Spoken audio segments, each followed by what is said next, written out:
Chosen one, anchor your spirit to what I am about to say right now. That restlessness you have been carrying, the one that has no name, no clear reason, no logical explanation, stop running from it, because I need you to understand something before this message goes any further. God has already made his decision about you, not tomorrow, not after you fix what you think is broken, not after you prove yourself one more time. The decision has been made, and what he has decided is this: you are leaving. The place you are in right now, the season, the struggle, the stagnation, your time there is finished. The enemy knows it, and that is why the last 72 hours have felt the way they have. It all ends soon. The waiting, the confusion, the sense that you have been standing at a door that refuses to open. But hear me when I say this: it is not ending despite what you have been through. It is ending because of it.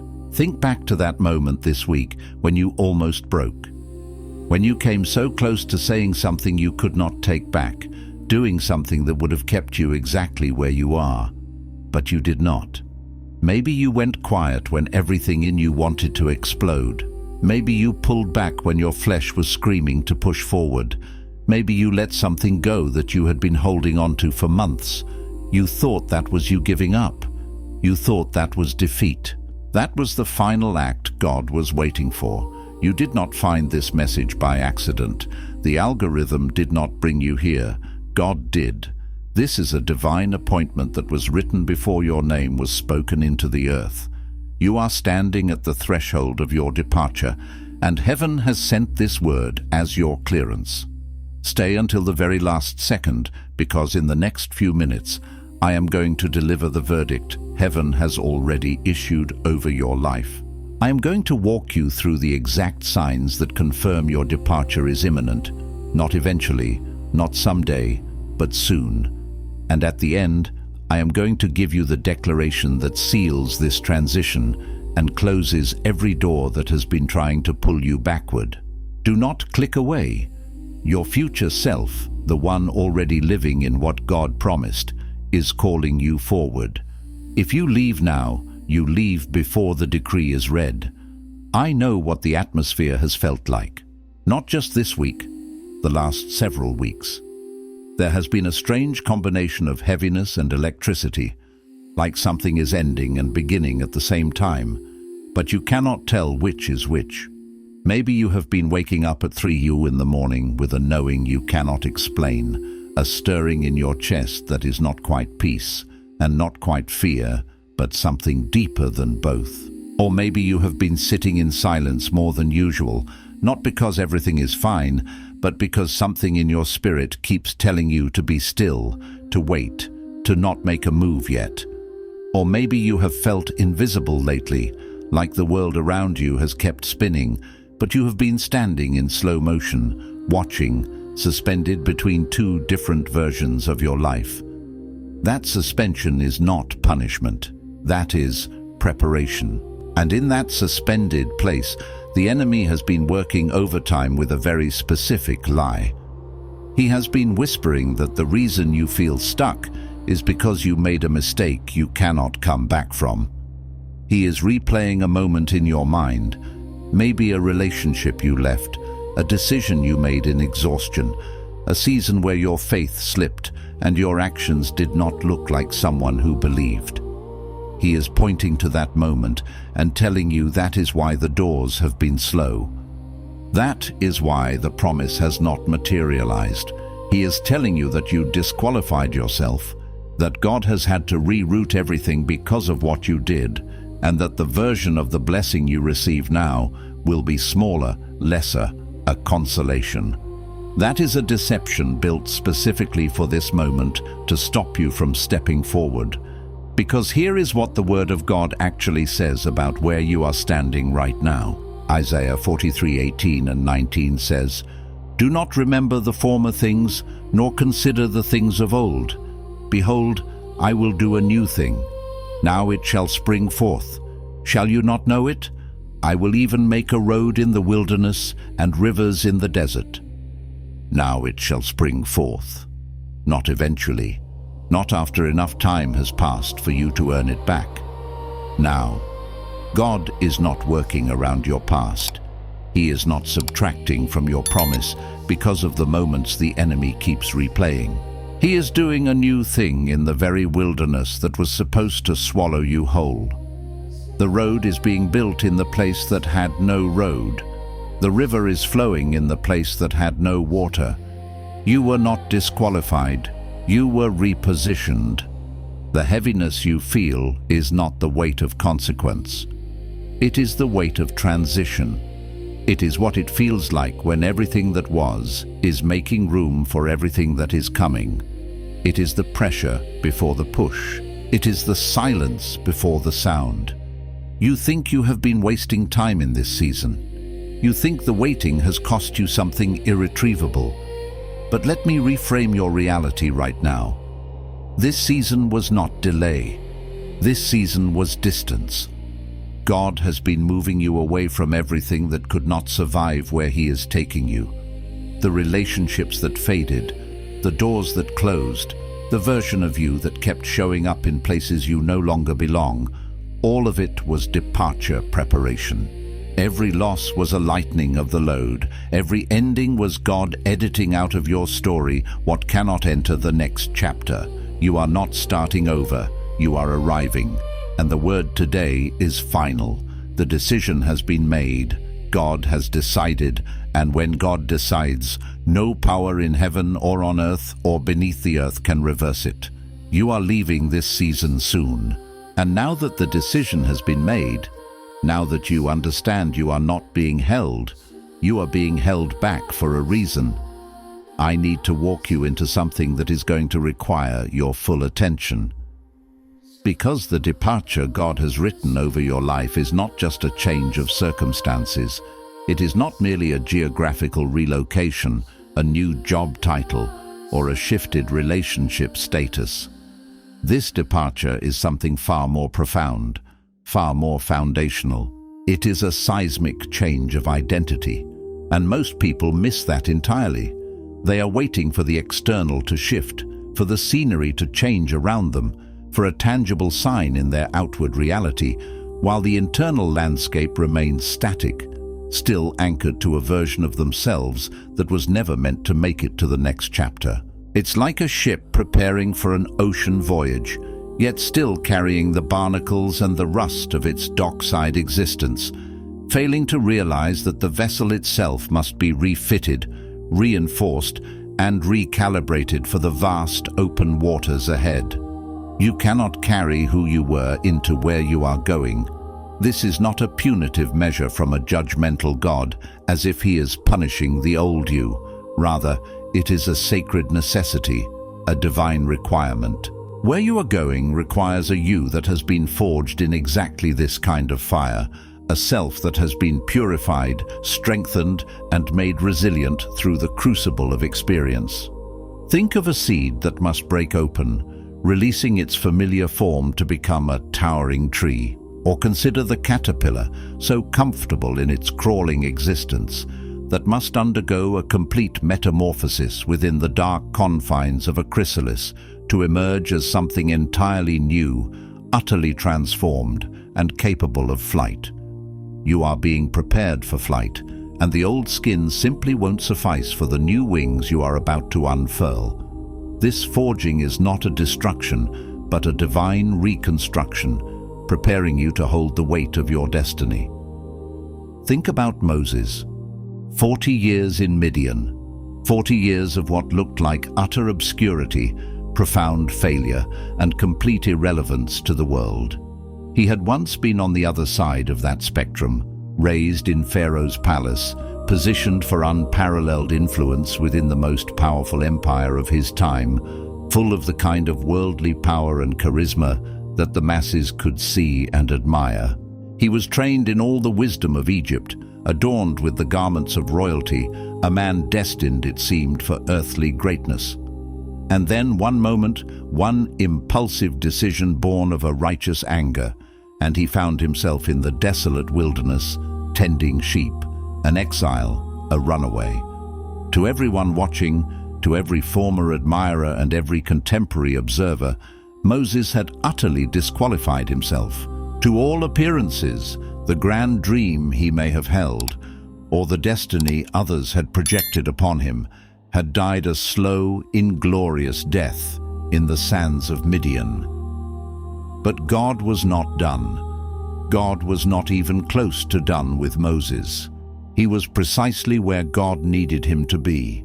God was stripping Moses of every identity that was borrowed, every confidence that was built on the wrong foundation of human strength or royal privilege, every version of greatness that depended on man's approval, man's systems, or man's power.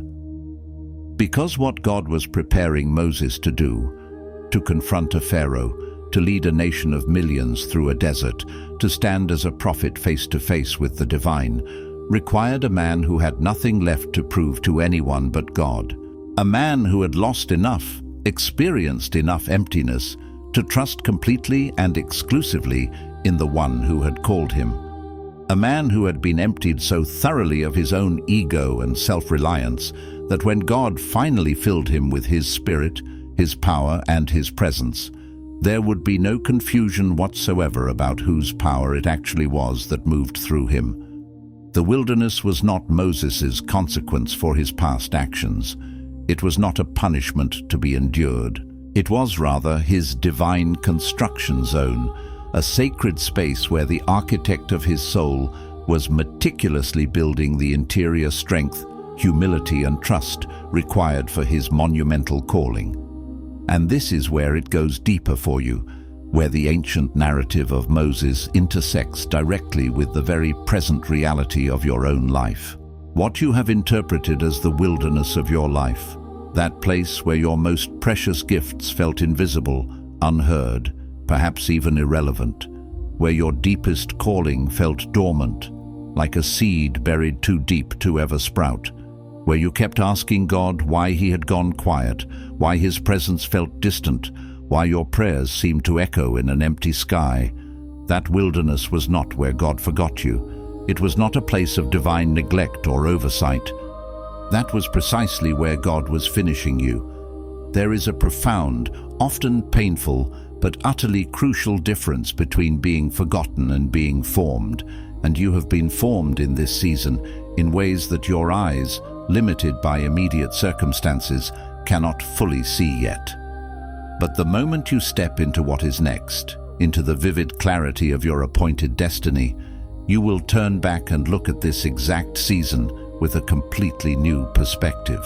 You will understand with absolute certainty that nothing was wasted. Not the tears that fell like rain in your lonely nights, not the confusion that swirled like a desert sandstorm in your mind, not the long nights when the ceiling felt like concrete pressing down on your spirit, and your fervent prayers felt like they were bouncing back unheard, echoing in the void.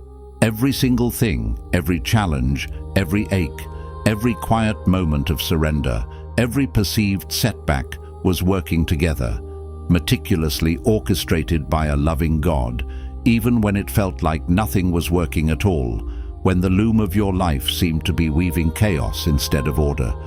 But here is where I need to challenge you with something that most people are not willing to sit with, to truly wrestle with in the quiet chambers of their heart.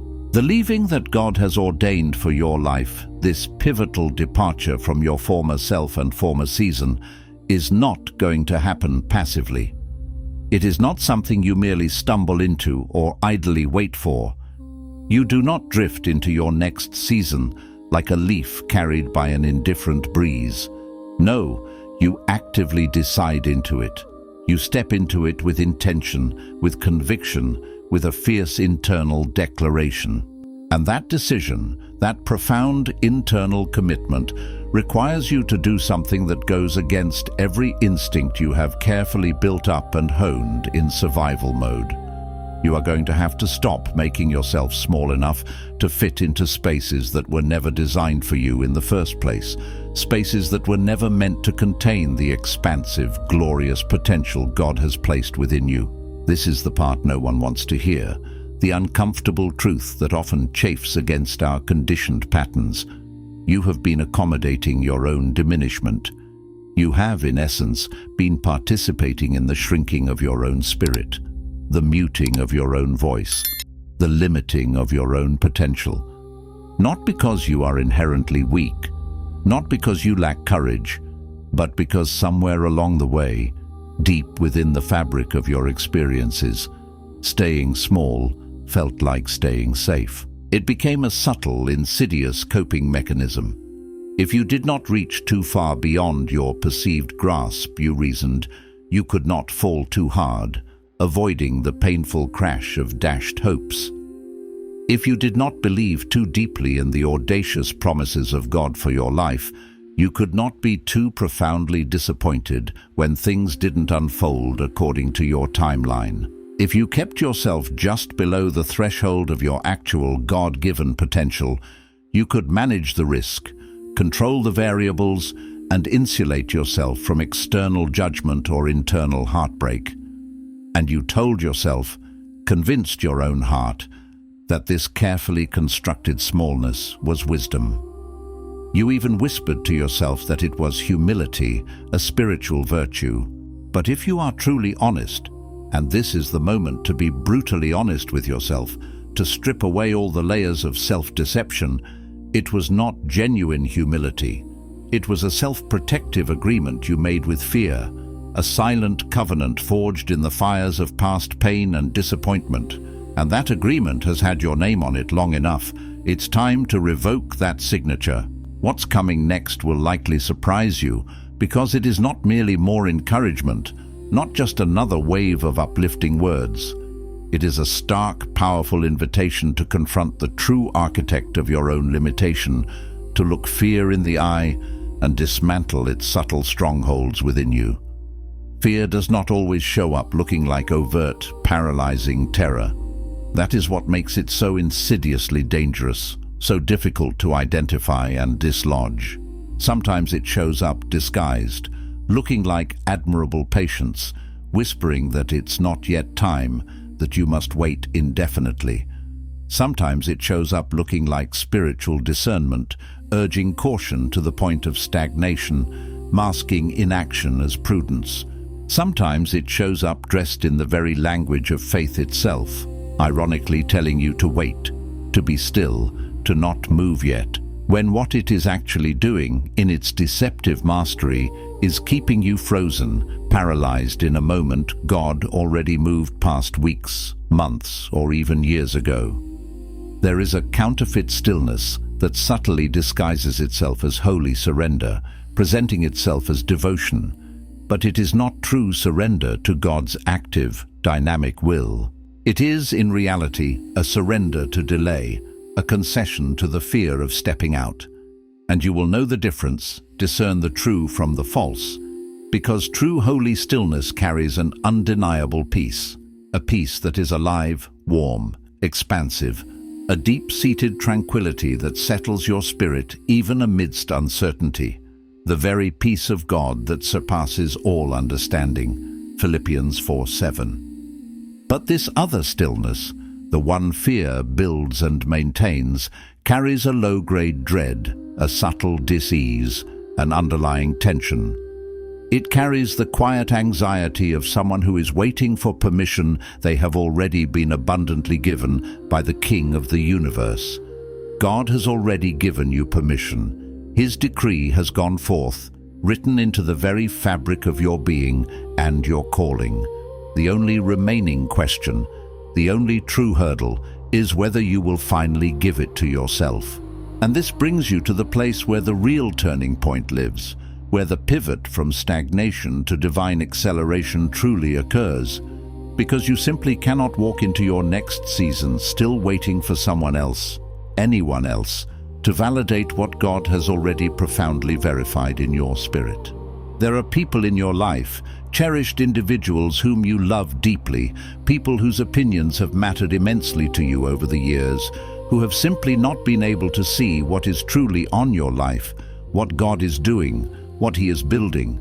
Not because they are bad people, not because they wish you harm or consciously want to hold you back, but because they can only see you, perceive you, and affirm you through the lens of who you have been, through the familiar patterns and roles you've played in their lives. And what God has placed on you, the glorious new thing He is springing forth, can only be seen through the lens of who you are becoming, the version of yourself that is emerging from the chrysalis. And if you keep waiting for their external affirmation, their verbal confirmation, before you dare to move, you will, regretfully, wait forever. Because they cannot affirm a version of you they have not yet witnessed, a reality they have not yet observed with their natural eyes. Their understanding will catch up, but only after you have bravely taken the first step. You have to move first. You have to step out in faith and trust. The affirmation, the external validation you long for, follows the action. The confirmation, the tangible proof that you are on the right path, comes after the decisive step has been taken. It is the principle of sowing and reaping, of faith preceding sight. Think of Elisha when Elijah, his mentor and prophet, placed the prophetic mantle on his shoulders, signaling a transfer of anointing and calling.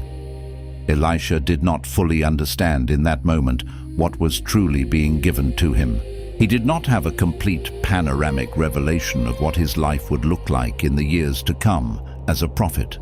He certainly did not have a detailed step-by-step map of exactly where this new, daunting calling would take him or how it would all unfold. He simply responded with immediate, radical obedience. He burned his plows, effectively destroying his means of retreat, severing all ties to his former life and livelihood. He said a definitive goodbye to what he knew, to the comfort and familiarity of his past, and he followed Elijah. He let the very tools of his former life, the instruments of his old identity, become fuel for the sacred fire of his moment of transition, and it was that decisive release. Not a perfectly timed, fully informed, fear-free release, which rarely happens in the spiritual journey, but a raw, courageous, decisive one that positioned him to receive a double portion of what had rested on his predecessor, Elijah. His boldness opened the heavens for him. The double portion does not come before the departure. It comes precisely because of it, as a direct result of your willingness to let go, to step out, and to trust God with an open, unreserved heart. Stay with me, because what I am about to share next is the part that often breaks the cycle for most people, the missing piece that prevents them from fully moving forward, and it absolutely cannot be skipped or glossed over. There is something deeply significant that has been growing in you this season, quietly, subtly, something you may not have fully named or acknowledged yet.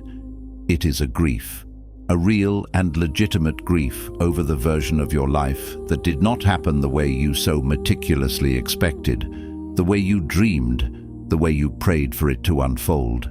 It's the grief over the timeline you had meticulously constructed in your mind, the intricate blueprint of your future that now lies shattered. It's the grief for the relationship that was supposed to look different by now, stronger, healthier, more complete. It's the lament for the achievement, the milestone, the recognition that was supposed to have arrived by this point in your journey. It's the silent sorrow for the version of yourself that was supposed to be further along, more successful, more together by now. And because that grief has not been consciously named, because you have not given yourself full, compassionate permission to truly feel the weight of what did not come to pass in the way you so vividly imagined, it has been living underneath everything. It has been a quiet, subterranean current flowing beneath the surface of your outward faith. It lies underneath the declarations you boldly make, underneath the Sunday mornings and the vibrant worship moments, underneath the fervent prayers you offer. It has been sitting there, quiet and heavy, like an anchor you didn't realize was dragging, creating a subtle but persistent spiritual static that has made it harder to hear clearly, harder to discern God's voice amidst the internal noise. You are allowed to grieve what did not happen the way you dreamed. This is not a weakness, it is a profound act of humanity and spiritual honesty. God does not ask you to pretend the loss was not real. He does not demand that you perform superficial gratitude over a pain you have not yet fully processed or acknowledged. David, a man after God's own heart, did not do that.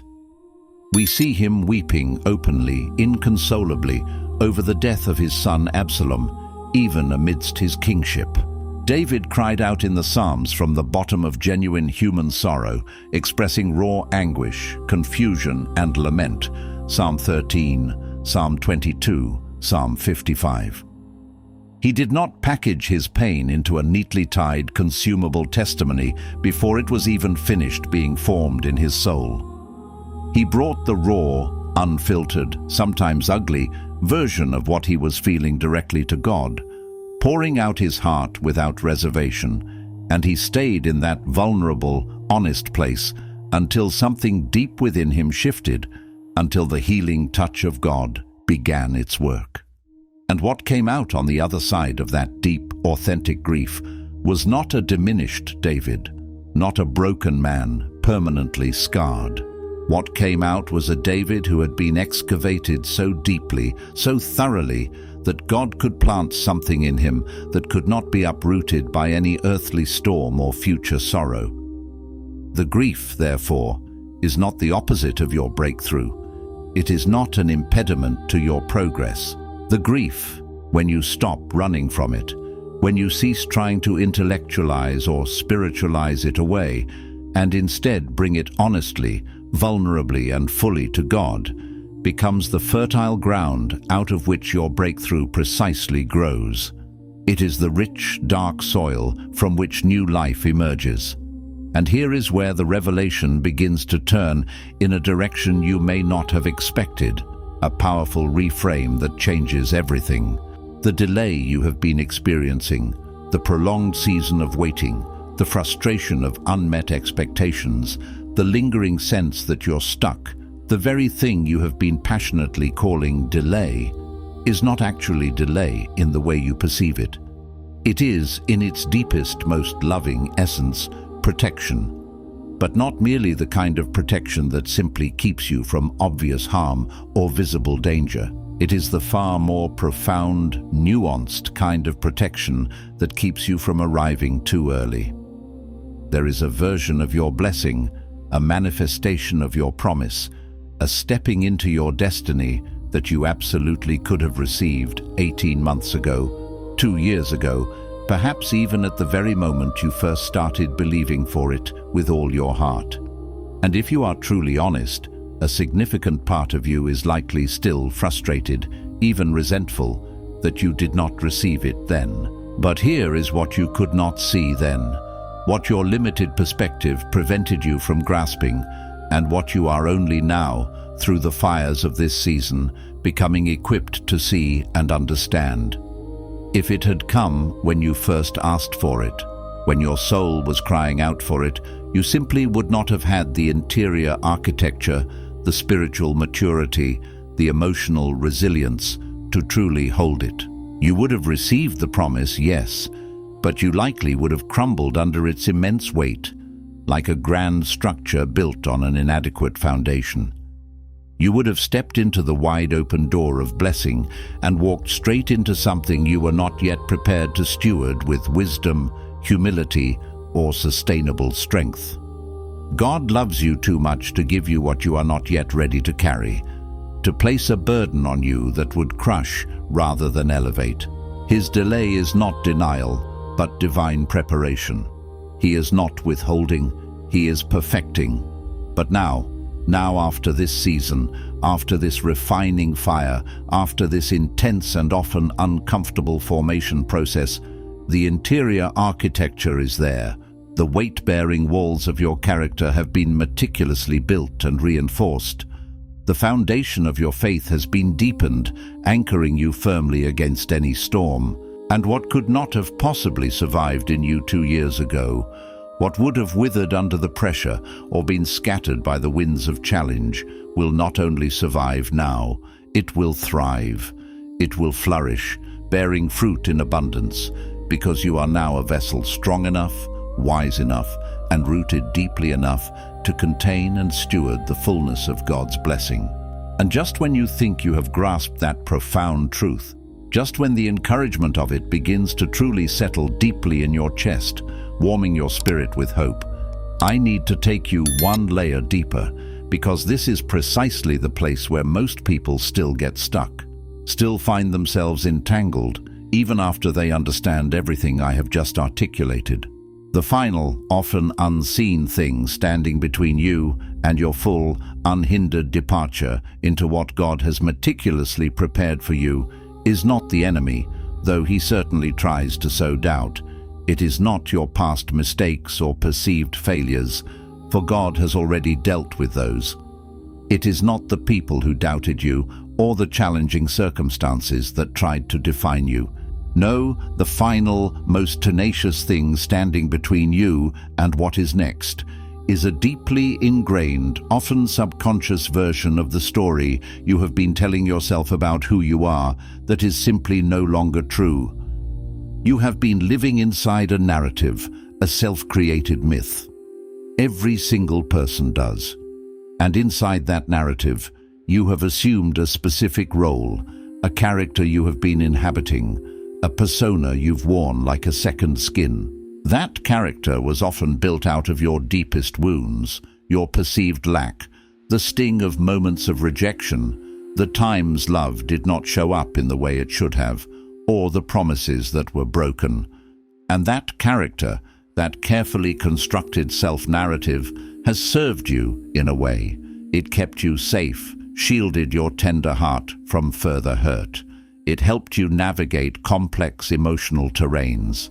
But it is not who God says you are in His eternal truth. And critically, it is not who is allowed to cross the threshold, to step through the gate, into the glorious new thing that is coming. The old garment, though familiar, is tattered and ill-fitting for the royal robes God has prepared. There is a profound Hebrew word, teshuvah, which is most commonly translated as repentance, but at its root, its most ancient and purest meaning, it simply means return, not punishment, not self-flagellation or endless cycles of guilt, not an extended season of proving you are sorry for who you have been. No, it means return. A turning, a reorientation toward the original, the authentic, the divine blueprint. And what God is calling you to right now, in this very moment, is not more penance for the past. He is not asking you to pay a debt you cannot afford. He is calling you to return to the original version of yourself, the one He imagined, the one He spoke into existence before the world got its hands on you and began to imprint its limitations and expectations, before the rejection of others shaped your self-perception into something distorted, before the disappointment of life's broken promises trained your expectations to be perpetually low, before the constant hum of survival mode rewired your nervous system to expect loss, to brace for impact, to live in a state of hypervigilance. He is calling you back to the person He spoke into existence before you had a single reason to be afraid, before the world taught you to shrink, to hide, to compromise your divine essence. He is calling you back to innocence, to boldness, to trust, to the unshakable truth of your belovedness.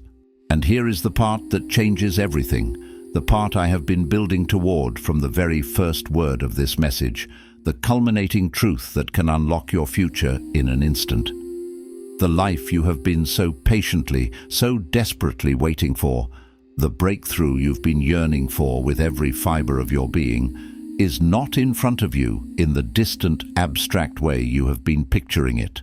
You have been looking forward, straining toward a future that feels perpetually far away, aching for a horizon that never seems to get closer, always receding with your approach. But the breakthrough is not as far away as it looks. In fact, it is not in the distance at all. It is not something you have to chase across a vast expanse of time or effort. It is in the decision. It is in the next moment of alignment. The next choice, made not from your wounded identity, not from the character you've been playing, but from your true, authentic, God-given identity. It is the next step, taken not from fear dressed up as wisdom, not from a cautious retreat disguised as patience, but from the actual palpable peace of God that surpasses all human understanding, a peace that flows from profound trust. It is that close. It is one interior shift away, not 1 year away, not one more difficult test away, not after one more painful refinement. The final purification has been completed. The distance between you and your promise is not time. It is not a matter of waiting out another clock cycle. It is agreement. And when you come into agreement, full, unguarded, unhesitating agreement with what God has already decided, already declared, already established about your life, you will suddenly look up and realize you are already there. You have arrived. The journey was always an internal one, a journey back to the truth of who you are. Now, before you move from this moment, I want to give you something to carry with you, not just as a declaration you perform, but as a truth you receive into the deepest part of yourself. Place your hand over your heart right now, in whatever space you're in, and say this with your whole being. I release the version of myself that was built by what I survived. I release the narrative that fear wrote and the identity that pain assigned. I return to who I was before the world had a word to say about me.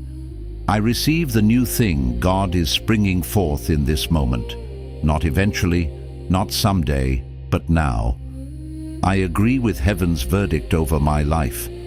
I am not delayed. I am not disqualified. I am not diminished.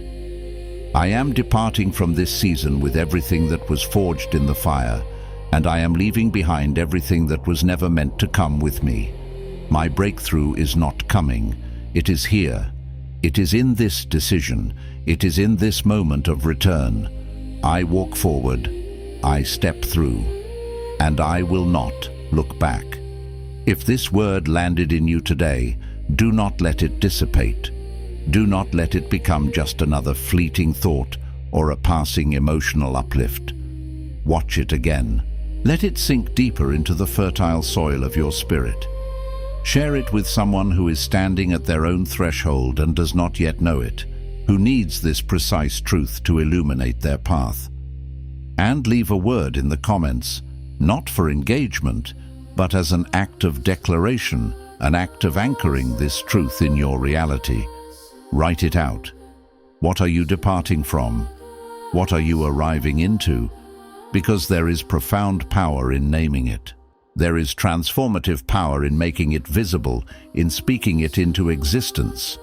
And someone else, navigating their own silent struggle, needs to read what God is doing in your life, to find the courage and the faith to believe He is doing the same in theirs. This word was for you, and it is finished.